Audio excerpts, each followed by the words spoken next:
Hello and welcome back. It is Monday. I am Mr. Sesotris, and this week I wanted to do a review of Octavia E. Butler's Earthseed Duology.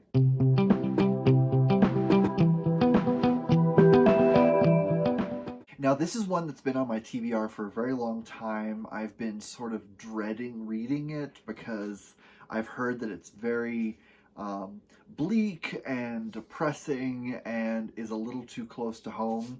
And so while we were going through the worst of the pandemic in kind of the early 2020s, I was like, I don't know if I want to read this yet. So I finally finished both books, and they are absolutely incredible, and I have a whole lot to say about them. First off, just giving a quick synopsis, the Earthseed Duology is set in America at kind of exactly this time. The first book starts in 2024. The first book was written in the 80s, the second book was written kind of the mid 90s.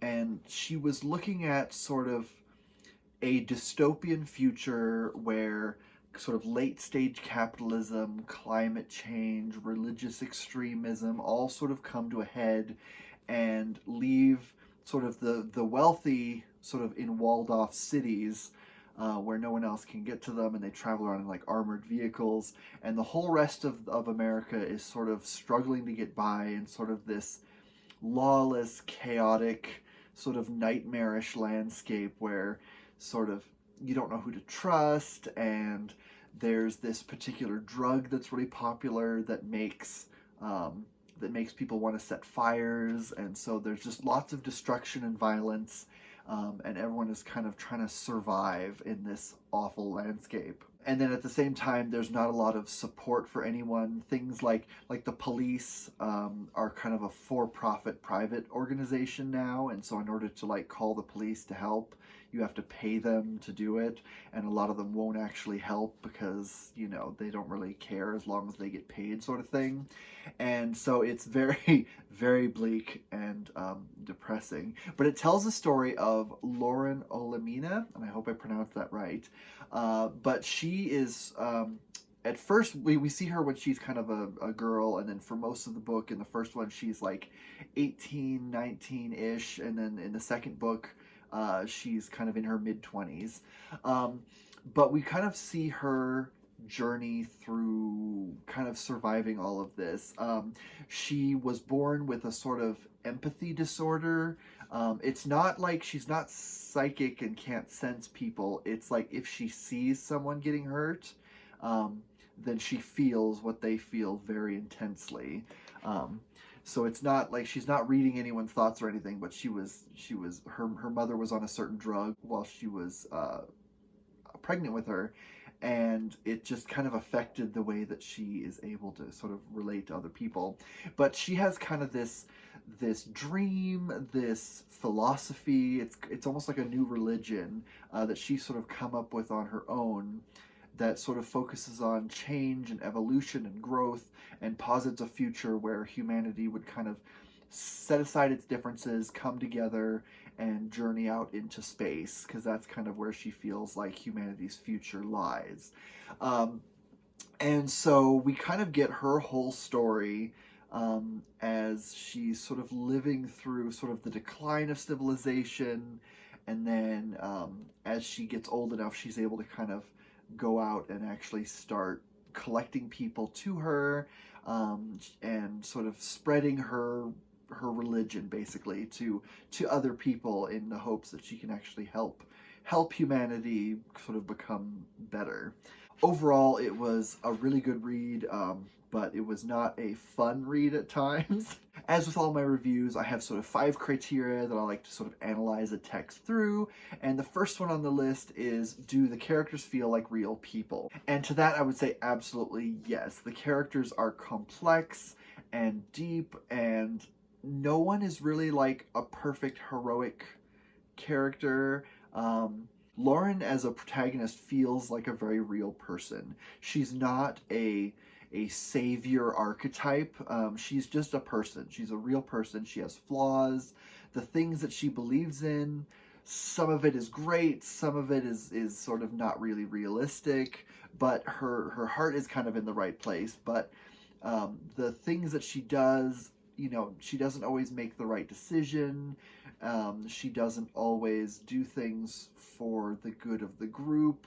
She can be selfish sometimes, but she also is very pragmatic, and is just a really compelling character. So the characters really do feel complex. There's a couple other characters who they could have very easily been like ridiculous caricatures, but they never become that.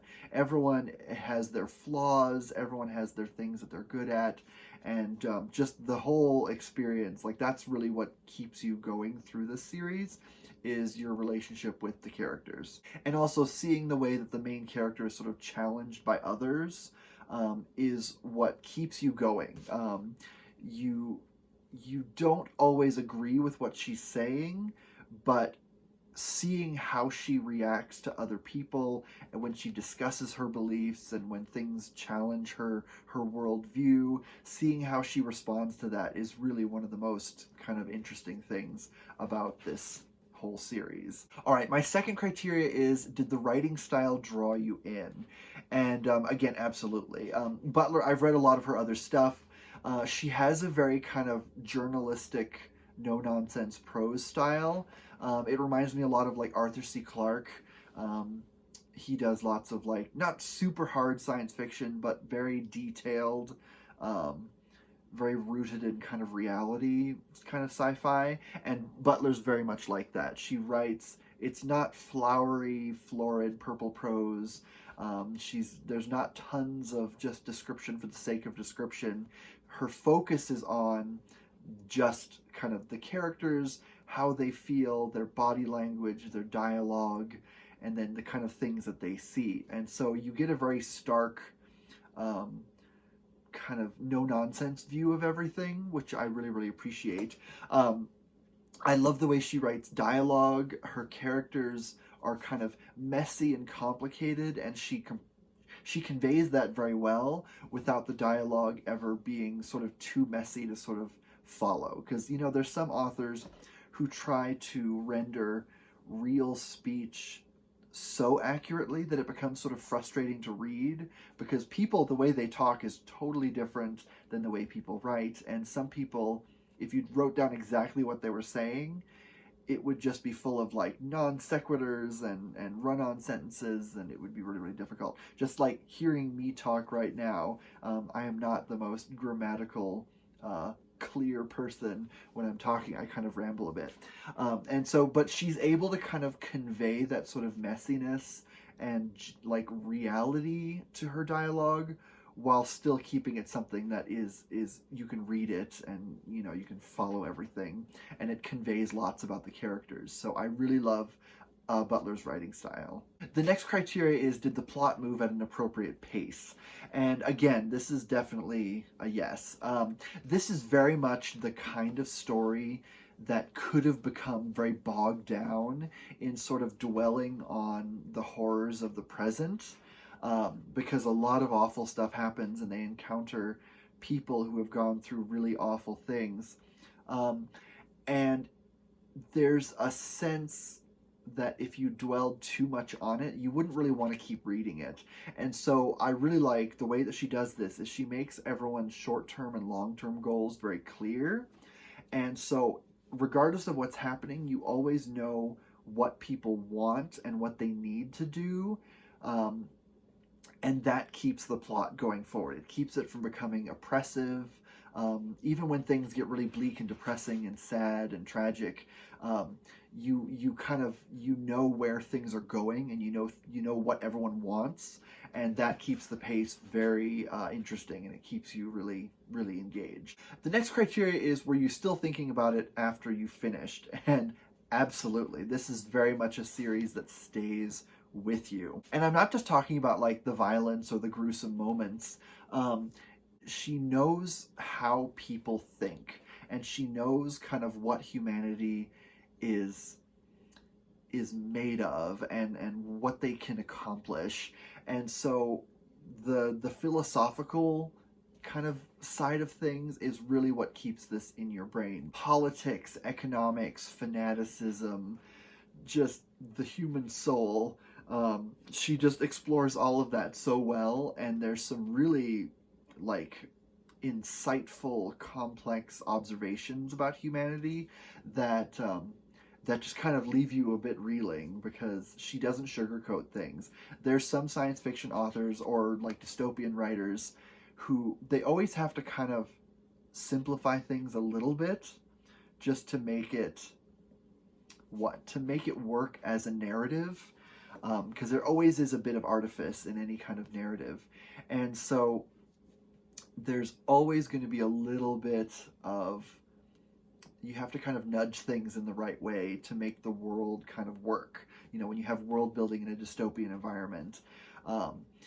But in this case, it feels so natural, and it feels like it genuinely connects to the things that are happening now. And even when her main character is preaching about the things that she believes, it doesn't ever feel like it's Butler preaching to us, because the character's beliefs are flawed and complicated, and so when she's preaching, we're not really supposed to be like, okay, this is the part where the author's telling us the purpose of the story. It's not that. It's she uses the concept of religion and belief, and the complex human relationships that kind of form out of that to make other observations. And so that is kind of where Butler's voice comes in. This is a series that I really love to see scholarly articles that have been written about it, just to kind of see how people have analyzed it and what lenses that they like to kind of explore it through. I think that would be really interesting. But my last criterion that I look at this is sort of, do you want to read this again?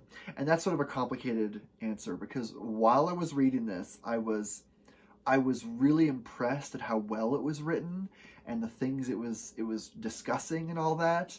But it was very bleak for a lot of it, and it wasn't a super fun read. It was a good read, and I'm really glad I did, but it was very depressing for a lot of it. And the ending of it is very satisfying. It's not like a perfect fairy tale ending, and there's complexities to it and layers, but I still think the ending is very satisfying. And so knowing that, I think I do eventually want to read it again, but I want to read it sort of way down the line when I'm older, when I'm in kind of a different place in my life, because I think I would get a lot out of this coming at it from a different perspective. And I really want to kind of just let this sit for now. I'd love to keep talking about it and analyzing it and everything, but in terms of reading it again, I'm not going to be rereading it within the next couple years, because it's a very heavy book. And of course the cat shows up now. She was asleep upstairs, but whatever, it's fine. So overall, my experience reading this was very good. I would definitely recommend this to others. I really think that there's a lot that Butler has to say, and that she makes some really interesting points about just human nature in general. One of the things that really stuck with me is it's not just kind of the Walking Dead-esque sort of vibes of the landscape that she portrays, but it's sort of the specifics of where she pinpoints things going wrong. That is kind of one of the most terrifying things. It is set in 2024 at the beginning, and obviously we're not completely falling apart, but there's a lot of really awful stuff going on right now. And like, for example, there's the president of America during this is sort of a far-right demagogue who's beloved by the religious right. His motto or his goal is to make America great again. This was written in the 80s and 90s.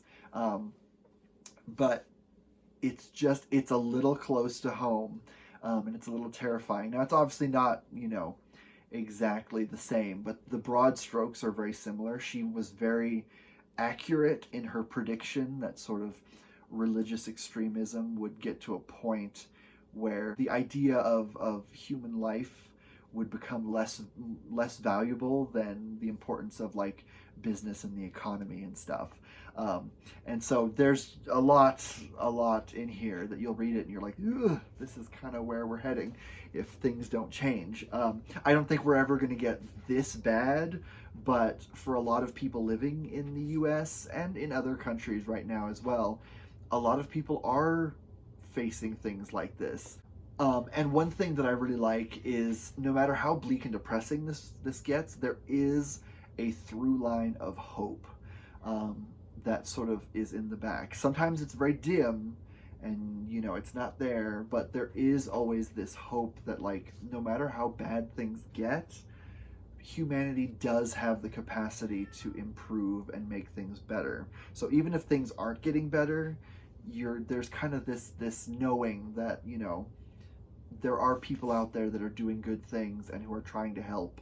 And you know, it's not always going to be doom and gloom, even if the bad guys win for a very long time. There is eventually going to be a point where sort of, you know, the greater ideals and the belief in what humanity can do if they come together, there is that in there. So it's not like a hopeless book. It is very depressing in parts, and it's very bleak and violent and terrifying, but it is really, really wonderful. So I would say read the trigger warnings going into it, because there's a lot, but it's definitely worth reading and definitely worth talking about and discussing and sharing online with other people. So with that said, I will let you go. I will see you next week, and in the meantime, happy reading. And if you're reading something depressing, read something fun and sparkly afterwards. All right, bye.